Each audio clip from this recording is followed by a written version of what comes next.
तो hello friends, मेरा नाम है श्रद्धा और आप देख रहे हैं गुम ही किसी के प्यार में सीरियल का आज का एपिसोड। तो आज के एपिसोड में एसीपी मांजरेकर ने सवी को सस्पेंड कर दिया है। अब सवी रजत को बेगुनाह कैसे साबित करेगी, लेकिन सवी भी हार नहीं मानती। सवी नील के साथ मिलकर रजत को और तेजस्विनी को इंसाफ दे के रहेगी। तो देखते हैं डिटेल्स में क्या हुआ था। और अगर आपको ये वीडियो अच्छा लगा और आपकी फेवरेट सीरियल है गुम ही किसी के प्यार में, तो प्लीज चैनल को सब्सक्राइब करो और वीडियो को लाइक भी करो। तो ऋतुराज पुलिस स्टेशन से जब घर जा रहा था तभी वहाँ पर सारे मीडिया वाले आ जाते हैं और ऋतुराज को सवाल पूछने लगते हैं। मीडिया वाले ऋतुराज से सवाल करते हैं कि तेजस्विनी आपके भाई की पत्नी थी, तो आपके साथ वो क्यों नहीं रहती थी, और उस दिन रजत ठक्कर के साथ तेजस्विनी क्या कर रही थी। लेकिन ऋतुराज आंसर देने में कोई इंटरेस्टेड नहीं था, इसलिए ऋतुराज नो कमेंट्स करके वहाँ से जा रहा था। लेकिन मीडिया वाले ऋतुराज को वहाँ से जाने नहीं दे रहे थे और ये देखकर नील के बड़े काका मीडिया वालों को जवाब देने लगते हैं। और नील के बड़े काका को वैसे भी सभी का गुस्सा आ गया था, वो सभी के बारे में ही निगेटिव बोल रहे थे और मीडिया वालों से बोलते हैं कि सवी एक पुलिस ऑफिसर नहीं है, बल्कि पुलिस ऑफिसर की वर्दी के पीछे एक विधवा है और वो केस सॉल्व करने में कोई भी दिलचस्पी नहीं दिखा रही है। वो सिर्फ अपनी पति के ऊपर लगा हुआ दाग धब्बा मिटाने की कोशिश कर रही है। और वैसे भी इस केस को इन्वेस्टिगेशन करने का उसे कोई अधिकार नहीं है, क्योंकि उसे इस केस से हटा दिया गया है। और आप लोगों को इस पर यकीन नहीं है तो आप उनके सीनियर एसीपी नितिन मांजरेकर से कंफर्म कर सकते हो। और यहाँ पर सभी अपने घर में है और कियान के साथ है। सभी कियान को संभालते संभालते इस केस का इन्वेस्टिगेशन कर रही है। सभी के साथ भक्ति भी है। और तभी वहाँ पर रिद्धि आ जाती है। रिद्धि बोलती है कि भाभी आप सुबह से कितना काम कर रही हो, दे दो मैं कियान को संभाल लेती हूँ। लेकिन कियान रिद्धि के पास नहीं जा रहा था, कियान को अपनी माँ ही चाहिए थी। तभी रिद्धि कहती है कि भाभी आप कितना काम करती हो, लेकिन पता नहीं तारा दीदी को और माँ को आपकी मेहनत क्यों नहीं दिखती है। वो दोनों हर टाइम आपको सुनाती रहती है, लेकिन आप कितनी मेहनत करते हो। आपकी जगह मैं और तारा दीदी होते तो रो ही पड़ते। और आपको पता है भाभी आप मेरी आइडल हो, काश मैं आपकी जैसी बन पाऊँ। तभी हमारी ब्रेव सवी बोलती है कि तुम्हें किसी के जैसे बनने की जरूरत नहीं रिद्धि, तुम अपने आप में एकदम परफेक्ट हो। और सवी रिद्धि से कहती है कि अगर तुम नहीं होती, तुम्हारा सपोर्ट नहीं होता, तो मैं इतना सब कुछ नहीं करती। तभी रिद्धि बोलती है कि अच्छा रहने दो, वैसे भी मैं सई को स्कूल से लेकर आई हूँ, सई अब स्टडी कर रही है। और सवी बोलती है कि अच्छा ठीक है, थैंक यू, अब कियान को भी लेकर जाओ और अब कियान सो जाएगा, उसे सुला दो और उठने के बाद मुझे बोल देना। और वैसे भी मुझे आज चेक पोस्ट के लिए जाना होगा, मैं जल्दी आ जाऊंगी। और रिद्धि वहाँ से कियान को लेकर जाती है। अब सभी अपने घर का काम करते करते तेजस्विनी का वो ओल्ड वाला फोन भी चेक कर रही है।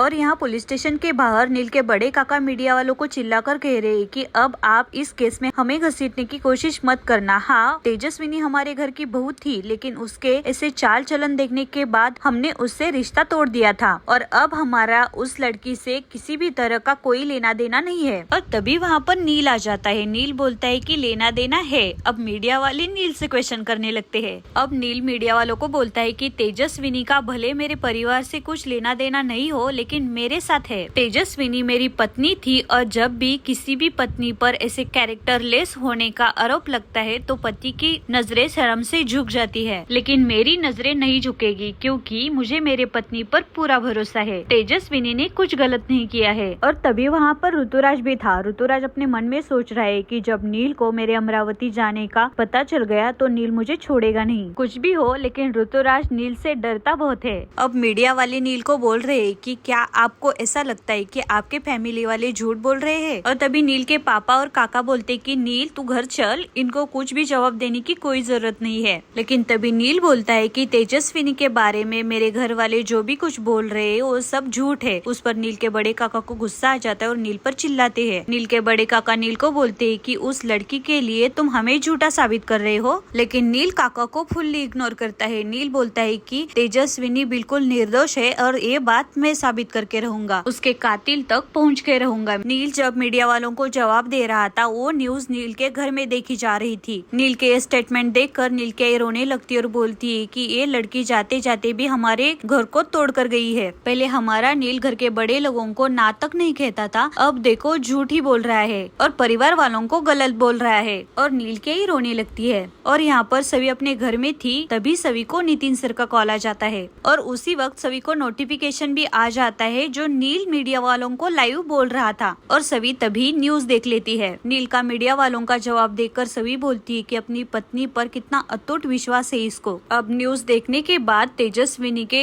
ओल्ड फोन का और रिकॉर्डिंग सुन लेती है सवी। अब ऋतुराज का और तेजस्विनी का कोकण में जो संवाद हुआ था उसका रिकॉर्डिंग था वो, और वो रिकॉर्डिंग सुनने के बाद साफ साफ साबित होता है कि तेजस्विनी का कैरेक्टर अच्छा था और ऋतुराज ने तेजस्विनी को फंसाया था। और यहाँ ऑफिस में एसीपी मांजरेकर परेशान थे क्योंकि सवी ने उनका ऑर्डर नहीं माना था, और यहाँ सवी ने वो पूरी रिकॉर्डिंग सुन ली थी। तभी सवी को नितिन सर का कॉल आ जाता है। सवी नितिन मांजरेकर का कॉल रिसीव करती है और बोलती है कि सर मैं आपको ही कॉल करने वाली थी क्योंकि मुझे रजत और तेजस्विनी के मर्डर केस का एक पुख्ता सबूत मिला है। लेकिन एसीपी मांजरेकर सवी पर ऑलरेडी गुस्साते और सवी पर चिल्लाते और बोलते कि तुम जहाँ पर भी हो अभी के अभी पुलिस स्टेशन आ जाओ। और तभी भक्ति को भी केशव का कॉल आ जाता है और केशव बोलती कि कहा हो भक्ति, तुम सवी मैम के साथ हो ना, तुम दोनों को मांजरेकर साहब बुला रहे हैं। अब थोड़ी ही देर बाद सवी और भक्ति पुलिस स्टेशन पहुंच जाते हैं। मांजरेकर का गुस्सा तो हाई लेवल पर था। अब एसीपी मांजरेकर सवी से पूछते कि सब कुछ जानने के बाद तुम ऐसा कैसे कर सकती हो? पुलिस के ड्यूटी को तुमने मजाक समझ के रखा है क्या? मैंने तुम्हें साफ साफ कह दिया था कि तुम इस केस का अब हिस्सा नहीं हो। मैंने तुम्हें आरटीओ की ड्यूटी पर लगाया था, तो फिर तुम प्रधान निवास में क्या करने गई थी? मैंने तुम्हें वार्न कर दिया था कि अब कोई भी गड़बड़ हो गई तो तुम सस्पेंड हो जाओगी। उसके बावजूद भी तुमने ऐसी हरकत क्यों की? उस पर सवी कहती है कि मुझे लगा इस केस को मुझसे ज्यादा कोई अच्छी तरह से इन्वेस्टिगेशन नहीं कर सकता। और ये सुनकर एसीपी मांजरेकर का ईगो हर्ट हो जाता है और वो बोलता है कि इसका मतलब तुम्हें ऐसा लगता है कि तुम मुझसे ज्यादा अच्छी पुलिस ऑफिसर हो। उस पर सवी कहती कि नो सर, मैंने ऐसा नहीं कहा।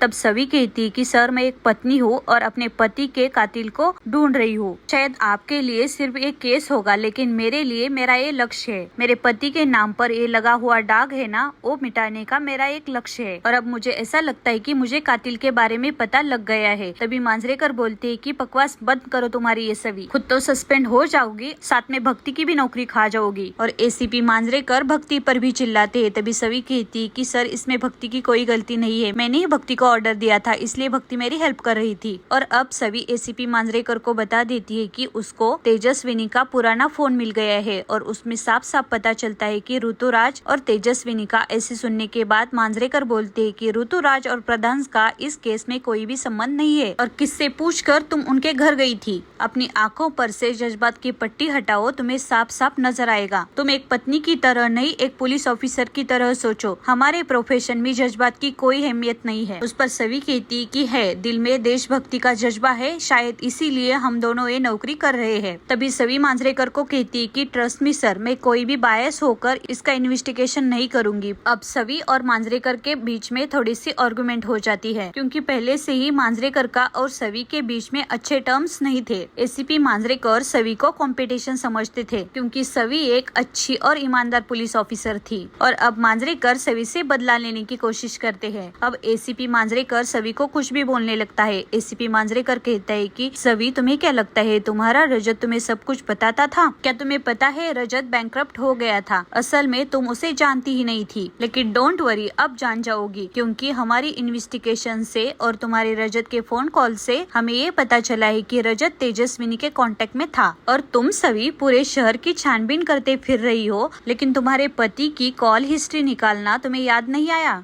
और एसीपी मांजरेकर सभी से बोलते हैं कि मर्डर होने के 3 घंटे पहले ही तुम्हारे पति ने तेजस्विनी को कॉल कर दिया था और तेजस्विनी ने भी उसको मैसेज कर दिया था और तुम्हारे पति ने भी उसको जवाब दिया था। और अब बोलो ये सब तुम्हें पता था? लेकिन अब सभी के समझ में कुछ नहीं आ रहा है। सभी अपने मन में ही सोचती है कि रजत डॉक्टर नील के पत्नी के टच में था। आखिर रजत क्या और नील के पत्नी का क्या संबंध था? अब एसीपी मांजरेकर सभी को बोलते है कि दोनों कॉल करते थे, दोनों के मैसेजेस एक्सचेंज होते थे और उन दोनों ने उसके बाद सुनसान जगह मिलने का प्लान भी बनाया था। अब वो दोनों ऐसी आधी रात में सुनसान जगह पर क्या करने गए थे, सोच सकती हो क्या सभी? मुझे तो लगता है कि वहाँ पर उन दोनों के बीच में प्यार, मोहब्बत, आई लव यू टू, यही बातें हो रही होगी। एक केस शीशे की तरह साफ है। एसीपी ठक्कर 2 शादीशुदा लोगों के बीच में अफेयर चल रहा था और ये बात सुनकर सभी का दिमाग हिल जाता है। सभी को बहुत गुस्सा आ जाता है। सभी के पास वो तेजस्विनी का पुराना पुराना वाला फोन भी था, वो फोन ही सवी दबा रही थी क्योंकि सवी को गुस्सा कंट्रोल नहीं हो रहा था और सवी कुछ कर भी नहीं सकती थी। अब एसीपी मांजरेकर कहते कि ऐसे देर रात सुनसान जगह पर उन दोनों को किसी ने देख लिया होगा और उनके बीच में बहस हुई होगी और किसी ने उनको मार दिया होगा। अब सवी को ज्यादा ही गुस्सा आ जाता है और सवी के आंखों में दिखने लगता है। लेकिन तभी एसीपी मांजरेकर सवी को बोलते हैं कि अब तो मान जा एसीपी ठक्कर की तुम्हारा पति एक अय्याश आदमी था। और इस बार सवी को गुस्सा कंट्रोल नहीं होता और सवी उस मांजरेकर की कॉलर पकड़ती है और मांजरेकर को बोलती है कि हिम्मत कैसे हुई तुम्हारी मेरे पति के बारे में ऐसी घटिया बातें करने की। मांजरेकर के ऊपर सवी का हाथ उठ जाता है और तभी सवी के हाथ से वो तेजस्विनी का पुराना फोन भी वहीं पर गिर जाता है। अब सवी मांजरेकर को बहुत ही करारा जवाब देती है और बोलती है कि आज तक मैंने आपकी हर बात को इग्नोर कर दिया है, इसका मतलब ये नहीं कि आप मेरे पति के बारे में कुछ भी कह दे। और उसी टाइम वहाँ पर नील भी था, लेकिन नील को किसी का कॉल आ जाता है और नील वहाँ से चला जाता है। अब पुलिस स्टेशन में बाकी के जो पुलिस थे वो सभी को कंट्रोल कर लेते हैं। लेकिन अब एसीपी मांजरेकर को बहुत गुस्सा आ गया था। एसीपी मांजरेकर कहते कि तुमने मेरी वर्दी पर हाथ उठाया है ना, अब देखो मैं क्या करता हूँ, अब मैं तुम्हें वर्दी पहनने के लायक ही नहीं रखता। और तभी एसीपी मांजरेकर सभी को ऑर्डर देते हैं कि एसीपी सवी ठक्कर में एसीपी नितिन मांजरेकर तुम्हें सस्पेंड कर देता हूँ। और ये बात सुनकर सवी तो शॉक ही हो जाती है क्योंकि सवी ने बहुत ही मेहनत से अपनी लगन से ये पदवी हासिल की थी। सवी अब जिस पद पर थी उसके पीछे रजत का भी बहुत बड़ा हिस्सा था। अब सवी रोने ही लगती है। अब एसीपी मांजरेकर कहते हैं कि सवी तुमने सुना नहीं, अपना रिवॉल्वर अपने पैचेस सबमिट करो